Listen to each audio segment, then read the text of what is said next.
In a matter of weeks, the task force has made the largest number of arrests of Cartel. The president following through on a pledge to strike the terrorist group. 7:42 in the morning seemed like any other Tuesday until tactical vests flooded the hallway to arrest the most powerful man in the county. Behind the locked cabinets of Sheriff Daniel Calderon, agents found bricks of cash and substances that turned their stomachs. Cartels control significant stretches along the southern border, smuggling migrants and drugs into the United States. Yeah, about that. He was not just taking bribes, he was a crucial piece in a machine moving cartel poison into American neighborhoods. This is a key detail that changes everything we know about law enforcement. Stick around to find out why a handwritten list of names is the most terrifying part of this case. Betrayal behind the badge. The morning air in the Florida Sheriff's Office felt heavy, but no one suspected that the hum of the fluorescent lights would soon be drowned out by the sound of justice arriving in black tactical vests. Everything appeared perfectly ordinary as deputies shuffled through stacks of paperwork and the office coffee machines gurgled in the break room. It was exactly 7:42 in the morning when the FBI and Department of Homeland Security moved down the hallway with mechanical precision.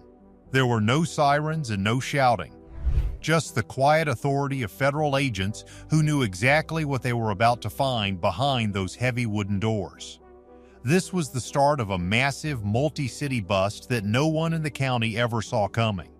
For years, the man at the center of this office had walked these halls, shook hands with local citizens, and posed for photographs with children at community events, building a reputation on the idea of protecting the innocent. But today, the heavy metal handcuffs clicked shut around the wrists of Sheriff Daniel Calderon, and the mask finally fell off. The real horror waited inside his private office, tucked away from the eyes of the public he swore to serve. Behind the framed commendations and the locked cabinets that held decades of service records, agents discovered evidence that turned their stomachs and confirmed their darkest fears. They found vacuum-sealed packages of fentanyl and methamphetamine wrapped tightly in plastic, sitting right alongside rubber-banded bundles of cash stacked like bricks. We are talking about $12 million in total, a fortune built on the suffering of the very people he was supposed to keep safe. Scattered across the desk where citizens once came seeking justice, a fine white powder dusted the surface, hidden behind a simple business card holder. A half-crushed pill bottle was buried beneath incident reports that still bore the sheriff's own signature. The man sworn to destroy this poison had become entirely consumed by it, transforming from a protector into a predator who used his badge as a shield for his own crimes. This was not just a case of simple corruption, it was a complete transformation of a public office into a cartel outpost. As investigators led the sheriff away, they realized this was only the tip of the iceberg in a much larger conspiracy. Earlier that morning, Internal Affairs had already arrested one of his own, a 3-year deputy named Justin Lee, who was charged with tampering with evidence and giving false statements. This arrest was the first domino to fall in a case that would eventually expose 14 current or former law enforcement officers and 6 co-conspirators who had sold out the public for a piece of the cartel's profits. The indictments generally allege that these officers took bribes to aid and abet substance trafficking and other associated crimes. These positions ranged from patrol officers all the way up to police chiefs and sheriffs, proving that the infection of greed had reached the highest levels of local government. But here is the question that haunted investigators as the sun began to rise over the crime scene: how deep did this infection truly spread? What most people do not realize is that the FBI had been watching this operation for over 2 years, quietly pulling at threads until the whole fabric of the department began to unravel. Cartel machine inside the office. The architecture of Betrayal was far more complex than a few dirty cops taking money under the table. Sheriff Calderon was not just operating alone, he was a crucial node in a machine designed to move cartel poison directly into American neighborhoods with zero interference. The payments came systematically, with between $600,000 and $700,000 flowing into his hands over months of midnight meetings and backroom exchanges. This money was not random or occasional, it was structured almost like an administrative salary for services rendered to the cartel. When investigators finally seized his phone, they saw that he had tried to wipe the device right before coming in, but the federal tech teams were one step ahead. They already had the information they needed about his previous knowledge and his attempts to hide the truth from the public. One of the most disturbing parts of the investigation revealed that the very symbols of justice had been turned into weapons. Marked patrol cars, which should have been chasing smugglers, were instead used to escort them across county lines to ensure they were never stopped by honest officers. Police radios that were meant for calling for backup were instead used to fake emergencies, clearing the highways so cartel shipments could pass through without any risk.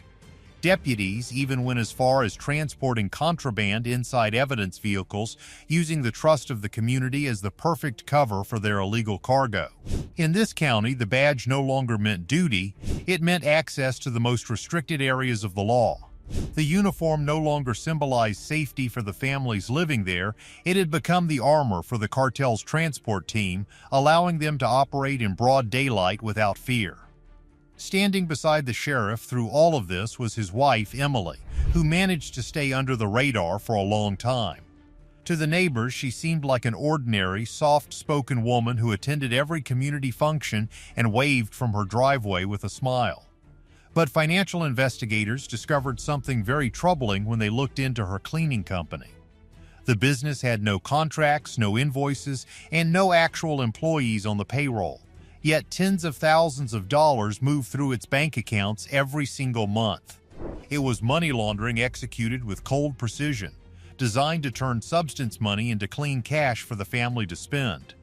When agents finally knocked on her door, she did not ask a single question, as if she had been waiting for the inevitable moment when the lies would finally catch up to them. But the Calderon family was only the beginning of a much wider network that stretched across the entire state of Florida. Empire of the Internet Casinos. Operation Crosscut began as the sun broke over Florida, with hundreds of federal agents positioning themselves across the state for a coordinated strike. This was not just about one sheriff anymore, this was a massive plan to dismantle a criminal empire in a matter of minutes.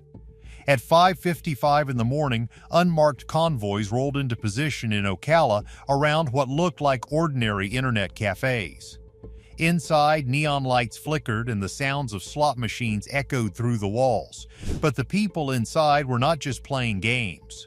When the order to breach was given, steel doors twisted under the force of sledgehammers as agents flooded dozens of these cafes all at once. This was part of a widening probe that now had authorities from Oklahoma to Florida looking for evidence of illegal gaming, conspiracy, and fraud. Investigators managed to prove that 51 of these internet cafes, operating under names like Allied Veterans of the World, were actually nothing more than illegal casinos.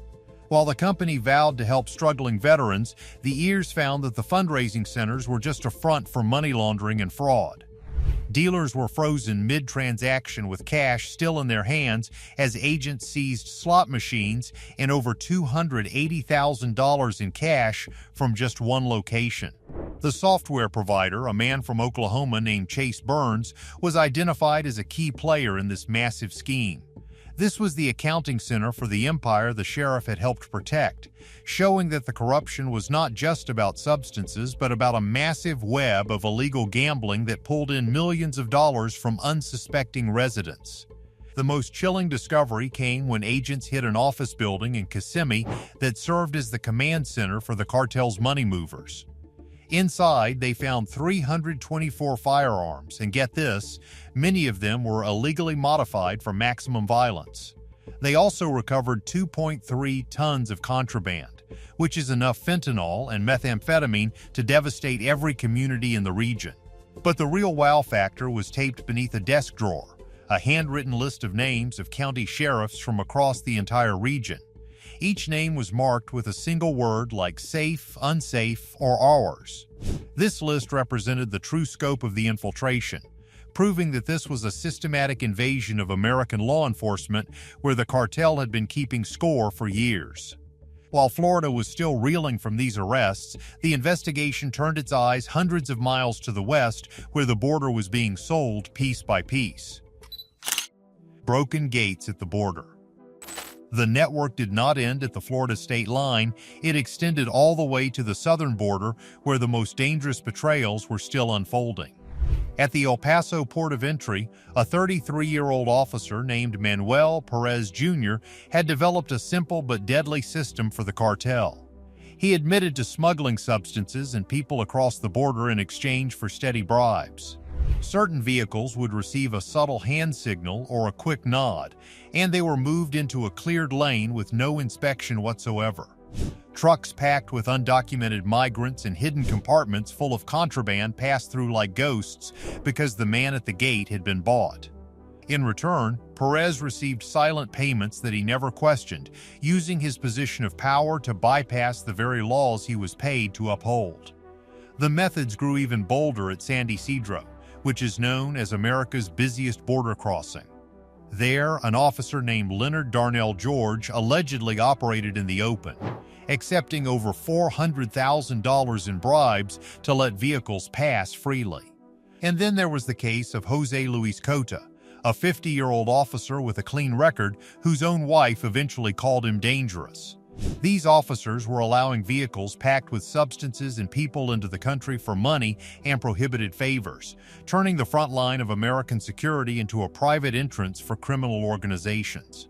When George finally went to trial, the jury saw the evidence of his betrayal and returned a guilty verdict almost immediately, sentencing him to 23 years in federal prison. This sent shockwaves through the agency, but it also raised a terrifying question. If the guardians have become the partners, who is left to protect the nation? The weight of this broken trust is staggering, especially when you look at the numbers. In Mississippi, 12 other law enforcement officers were indicted in a conspiracy that stretched all the way to Memphis. The FBI confirmed that these arrests were part of a substance trafficking operation that relied on the very people meant to stop it. We are talking about 2 sitting sheriffs and 14 current or former officers who decided that a cartel paycheck was worth more than their oath of office. They weren't just letting substances in, they were helping the cartel build a fortress inside our own borders. It's not that simple to fix, though, because once the trust is gone, the community begins to look at every uniform with a sense of dread. Shadow over the uniform. When all the evidence was finally assembled, the statistics were enough to make anyone lose sleep. We are talking about 126 individuals arrested across Florida alone, with 20 more in Mississippi. The task force seized 2.3 tons of poison and 324 weapons, while tracing $42 million in laundered money through fake businesses like Emily Calderon's cleaning company. But numbers cannot capture the true cost of this betrayal. Local hospitals reported a massive surge in fentanyl overdoses because the substances destroying these children were escorted into the neighborhoods by the very police officers their parents trusted. Families are now burying their loved ones while wondering how the people they called for help could be the same ones delivering the poison. Trust takes decades to build, but only seconds to destroy, and the cartels understood this perfectly. They realized they did not need to overpower our law enforcement with guns, they just needed to purchase it one handshake at a time. Corruption does not usually arrive with sirens and flashing lights. It arrives quietly as a small favor or a moment of weakness that turns into a lifetime of crime. Once it takes root, it spreads through the system like a darkness that hollows out everything it touches. Sheriff Daniel Calderon did not wake up one day and decide to become a criminal. It happened slowly, one bribe at a time, until the man who swore to protect his county had sold every bit of it to the highest bidder. Is it possible to ever fully trust the badge again after such a massive betrayal of our safety? Tell us your thoughts below. Make sure to like and subscribe for more.